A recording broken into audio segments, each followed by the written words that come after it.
What's up, y'all? This is Tony coming from the DMV area. Once again, it's DC, Maryland, and Virginia for those that don't know. If you're new to the channel, definitely look at my other content. Like, comment, subscribe if you find the information valuable. I created this channel for Nigerians in the diaspora that are interested in investing in Nigeria and also empowering Nigerians worldwide. So I had this book sitting around for about just a couple months. I've been so busy I wasn't able to get to it and really decipher and see what's inside of it, but it talks about 50 different ways you could become a millionaire or in Nigeria, and give some breakdowns of some figures and some other stuff like that. I will say when it came to the taxes, is a bit suspect at how much taxes was taken away from the revenue. Maybe it includes briberies you got to pay. I don't know, it just seemed well off. But you'll see for yourself. So let's get started. I will say I'm gonna give a disclaimer as far as just things to keep in mind. So when you're looking at the title, it says 50 ways to your millions. Executive summaries of 50 businesses that can make you a millionaire fast. Fast and wealth do not coincide. You cannot build wealth fast. It's a long time journey. It's not a sprint, it's a marathon. You got to take your time. You got to put quality work in to get quality results. So just keep that in mind. This is not also an exact manual on getting these figures. These are just estimates, and I don't know how they do their data collection. I'm not going to rely on it, but it gives you some type of general basis for starting your own research and how you should, list things, and it's a starting point. It's not the end all be all. Thorough planning and surveying the area is always necessary. You don't want to skip out on that. Once again, you want to rely on your own numbers. You want to rely on your own figures. One thing about Nigeria is they're not good at keeping records to my standard. I don't like it. I feel a lot of it is lacking. I don't know how much the numbers are fluffed up. So that's one thing you want to keep in mind. You always got to do your own plan. You got to go there yourself, and you got to put the groundwork in. Complete dedication, obviously. It's going to be tough, so if you don't have complete dedication, you're just going to crash and burn. You got to be 100% in it, and it's not all about you. Yes, we want to make money, but this is also about the community. We're trying to empower the Nigerians there. So don't think of the, oh yeah, I'm just gonna get mine and I'm just gonna make my money. No, we are trying to build quality businesses so that we can teach the Nigerians there how to sustain quality businesses, spread that, and now there's healthy competition as far as who can give the best product quicker and cheaper. So that's what we're about. Did a quick research. I was trying to figure out what the tax on businesses are, and apparently the federal tax is set at about 30%. State and local taxes vary, so just depend on where you are. I'm assuming that Lagos has a higher tax than Ibadan, so I don't know about the east. I haven't been there, so I'm just focusing on the west. But there you go. Let's get into it. So have to give a shout out to Kola Awolabi for writing this book. I'm gonna focus on where we at. The daycare, primary school, which is number 3. Number 20, the pharmacy, drugstore, and 23, the hotel.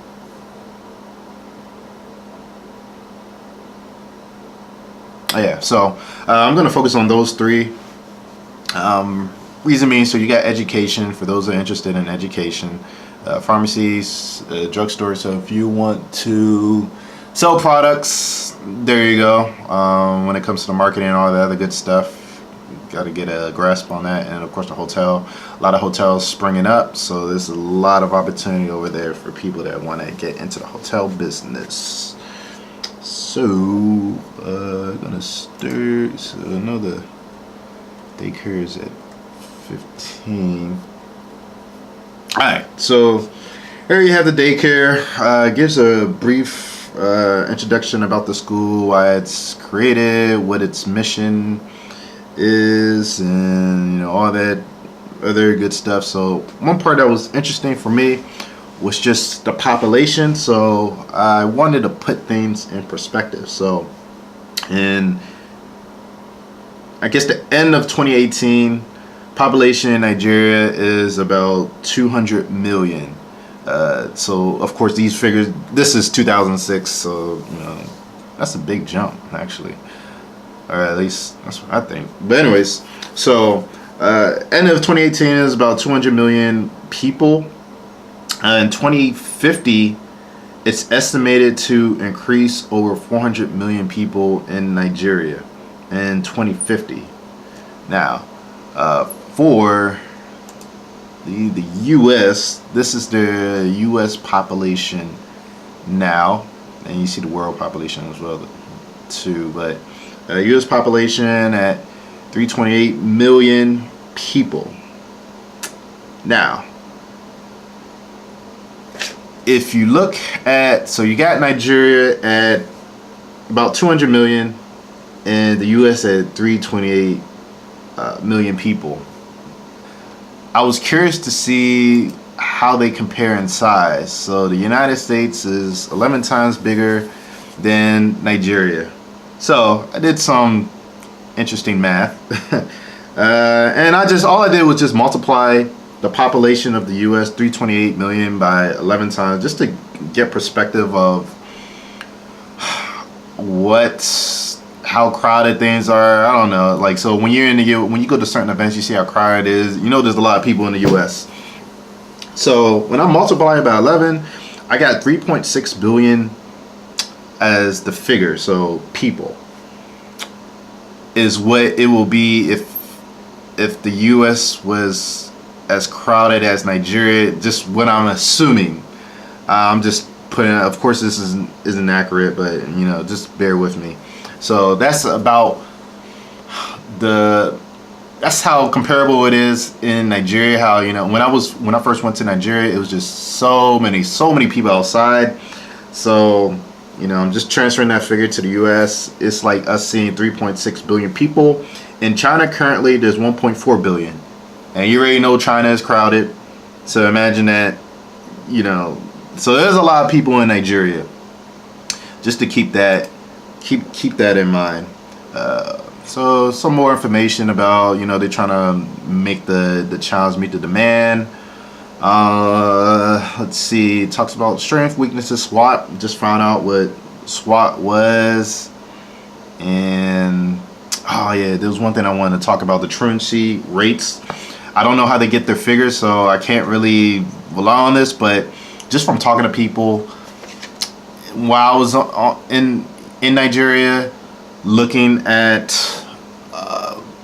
people's comments under videos and how they speak, it's obvious that there is a lack of comprehension. Writing skills in Nigeria, it's poor, especially amongst adults, and it needs to be fixed. Like, it's unacceptable how it is right now, which gives an opportunity for us to do something about it. So they say 16% for ages 1 to 6. Ages 0 to 14 are going to school. 45% of the. I mean, that seems pretty damn low. So I don't know. But you know, when it comes to these schools, they all charge fees. The government schools are not good, and they're not of good, you know, of quality. Is from what I've been told. I have a friend that's in Nigeria, and she has a teaching background. She came from the States, moved back to Nigeria, and she was telling me, yeah, the education is just, it's really, it's in dire needs right now. So of course, here's some strengths of the business plan, weaknesses and opportunities. Of course, okay, the population is booming, so there's always opportunities for education, threats, risk, and you know, it just goes through all this. And then you come to the figure. So year 1, year 2 to year 5 talks about the revenue that they get. Now of course, these numbers, I don't know how they get these numbers, But what really threw me off was just the profit after tax. I mean, just how do you go from 10 million down to four? Like, that's like less than half. I mean, it's crazy. So that's why I wanted to see what the tax rate is. But you know, all these numbers are boosted up. They made it bigger than what it actually takes to run it. So it doesn't have to be this much. And this is all in Naira. You see the N. This ain't in US dollars. But I liked when, you know, they kind of put out some of the assets they have to acquire, and you know, here's the numbers right here. So that was some interesting information. So that's that one. Scanning machine, some more scuba. I don't know why the heck this is 0 on the scuba, but whatever. And you see the numbers right here. So this is kind of how they have these opportunities set up. So I'm gonna go to the pharmacy, drugstore, and of course to give their intro. What made this different was that they want to manufacture products instead of just importing them. And I thought that was an interesting move. I don't know how difficult that would be, but you know, that's at least this is what this company wanted to do. I don't know how they do their checks and balances. I mean, it's, you know, it'll be interesting to see how they go about it. Just looking at some of the stuff, but yeah. So they want to manufacture their own medicine. I would be interested in a natural pharmaceutical shop, or mostly natural pharmaceuticals. I don't really believe in pills. I think pills are they're not natural, and the side effects is what I'm not down with. Now, there's natural ways to heal our bodies. All of these medicine comes from plants, and our ancestors would heal each other with natural herbs. I'm big on natural healing, natural medicine, using food to keep you healthy instead of just popping pills. So here they talk about their marketing, capturing the market, and then their finances. Once again, 91 million Naira, and then your profit after tax is 3 million, almost 4 million. That doesn't make any sense to me. So when you go into the Nigerian climate, definitely look at your numbers and like triple check to make sure everything's good. So I'm looking at all these investments that they're buying, and one thing something that just kind of worries me is I didn't see any investment on keeping a clean lab environment and maintaining it. I don't see any clean room. I don't see any, like, that part. I mean, delivery trucks, vans, office chairs. Like, I would think that will be one of the biggest expense, is to maintain a clean room that doesn't have dirt coming in. Even the air that you're using from the AC, like, everything has to be filtered. And I didn't see enough of that. If you're gonna be creating medicine, you need a clean room so people don't get sick. And that's the part that, even in this business outline, the fact that they didn't even think about that kind of says a lot about quality in Nigeria, and why a lot of stuff that, well, I'm not going to say a lot because I don't know a lot of the products that's made in Nigeria, but there's a stigma that Nigerian products are inferior. We all know about the building collapses, the several building collapses that happened in Nigeria, especially recently. I think it was like a week ago or 2 weeks ago, where a school actually fell down. You know, this could be contributed to crappy material, bad workmanship, people being paid off to just finish their job. Who knows? But when it comes, it's just, so we got to change that culture. I mean, that should be your mentality going in. We're going to change the culture so that we have protocols to maintain a clean, safe environment for our workers, for our customers, and whatever product that we're manufacturing, we want to protect it and make sure it's safe for the general public. So, and here's their numbers. You know, you can see. All right, so I'm gonna go to the third one. The third one was the hotel, and trying to build a 5-star franchise hotel, so not just one but a franchise, so making it repeatable. Pretty difficult. 500 rooms. Here's the intro to it. In the bio, they're trying to make it comparable to Echo Hotel. If you know Echo Hotel down in Lagos, Victoria Island, I believe. You know, it's big. It's, you know, a lot of expats go there to just, you know, relax. It's competitive globally. Like, it has world-class standard, all the other good stuff. So they're trying to make the same franchise with 500 rooms. And it talks about the numbers. Yeah, these go some serious numbers. So 2 billion total to be financed. Wow, that's a lot.